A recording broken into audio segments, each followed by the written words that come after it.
On November 27, 1991, the Green Bay Packers would hire this man, Ron Wolf, to become their new general manager in hopes of turning the franchise around, which only had 4 winning seasons since Vince Lombardi resigned as the head coach in 1967. And Ron Wolf would waste no time putting his implant in history and completing one of the most lopsided trades in NFL history that would eventually start what we call a domino effect. But to truly understand this story, we have to go back 6 months prior before Ron Wolf was hired. It's a 1991 NFL draft, and going into this draft, this was not necessarily a stacked quarterback class, with none of these guys projected to be top 10 picks. In fact, the earliest quarterback selected in this draft was number 16, Dan McGuire, who, let's just say, was not very good in the NFL. But at the top of the second round, 3 teams back to back were all interested in drafting a quarterback: the Falcons, Jets, and Packers, with 3 top 5 quarterbacks in the draft still on the board at this time: Browning Nagel, Craig Dickerson, and Brett Favre. The Falcons would start the trend of quarterbacks selecting Brett Favre right before the Jets. And many people on the Jets staff were fine with that, with a majority having Nagel above Favre on their board, who they would go on to select with their next pick, leaving Green Bay to draft nose tackle Ezra Tualo out of Oregon State.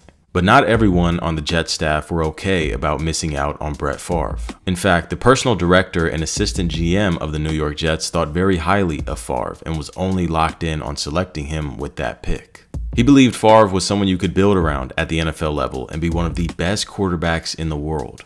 And the name of that assistant GM? Ron Wolf.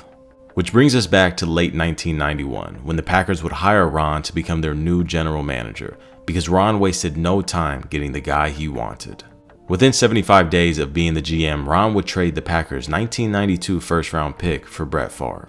And after that, the rest was history. Favre would go on to play 16 seasons with Green Bay, winning 3 MVPs and got them their first Super Bowl in nearly 30 years. Favre's last season in Green Bay would be in 2007, but the Packers were ready for this and already planned ahead. In the 2005 NFL Draft, they found the quarterback they hoped to be the successor to Favre in one of the most iconic draft slides and draft steals in NFL history.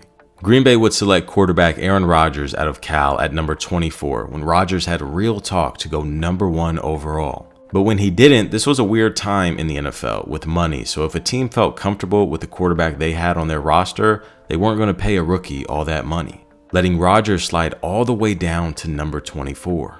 And in some weird deja vu type of situation, Rodgers would have an eerie similar career to Favre, starting 15 seasons for the Packers, winning 4 MVPs and also getting a Super Bowl. But following the 2019 season, the Packers sensed they could tell the Rodgers era was coming to an end very shortly. So being the historic franchise they are, they didn't do what a lot of teams do when they lose their franchise quarterback and then try to find their new one years down the line. The Packers drafted the successor to Favre in Rodgers back in 2005, and they would do the same thing here in the 2020 draft, selecting Jordan Love number 26 overall, hoping they found their new successor to Rodgers. But A-Rod didn't make it easy for the Packers to move off him so quickly.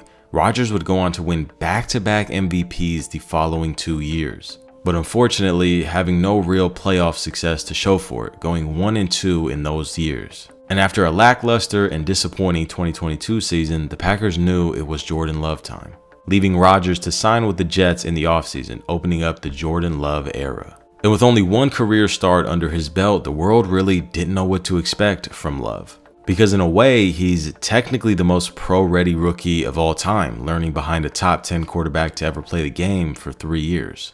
And Love would waste no time, putting all the knowledge and time to prepare on display in his second career start. Week 1 against the Bears, Jordan Love would do what Rodgers did for his entire career, absolutely destroy them, throwing for 245 yards and 3 touchdowns in a game where the Packers would win 38-20. And with all the talk around Love leading up into this season, it felt like he answered everything thrown at him, especially when you factor in the next game, where he followed up a 3-touchdown performance with another 3-touchdown performance. And the grass was looking green for the Packers, no pun intended, but the following 7 games were not so lovely to Jordan. After his historic start to the season, he would essentially turn into a bottom 5 quarterback in the entire league. From week 3 to week 10, the Packers would go 2-5, and this is what Jordan Love's numbers were from that time. under 60%, which ranked 26th out of 27 quarterbacks, 19th in yards, tied 17th in touchdowns, the most interceptions during that time, dead last in passer rating, and 18th in passing grade. I mean, that's bottom 10 in literally every major quarterback category. And during this time, a lot of questions were circulating around the Packers quarterback. From what looked to be a great thing, had the Packers at 3-6 and was playing like one of the worst quarterbacks in the NFL. And one thing I think the NFL world has to be better at is giving young players time. We've been so spoiled in recent years with players like Justin Jefferson, Jamar Chase, Justin Herbert, and CJ Stroud, just to name a few. Players who immediately came into the league and were top 10 at their position. And for some players, it just takes time for them to get the feel for the game. And in Jordan Love's case, it was just 10 games. Because he would be a part of one of the greatest second half turnarounds we have literally ever seen in NFL history from a quarterback. Jordan Love and the Packers flipped the script completely, and I'll show you exactly what I'm talking about. Here's a graph with every quarterback that threw over 300 attempts during the 2023 and 2024 season. The x-axis is passer rating and the y-axis is passing grade. You see players like Dak and Tua who were dominant during the regular season passing wise. And then you have players like Mac Jones and Bryce Young who were, well, let's just say the complete opposite. Now the reason I'm showing you this graph is because of this. Down here is where Jordan Love ranked weeks 1 through 10, grouped with players like Kenny Pickett and Aiden O'Connell, having a passing grade of 69.1 and a passer rating of 83.8. And now, ladies and gentlemen, Jordan Love, week 11 through 17, ranks all the way up here. I mean, the literal best quarterback in the entire NFL. All he needed was time.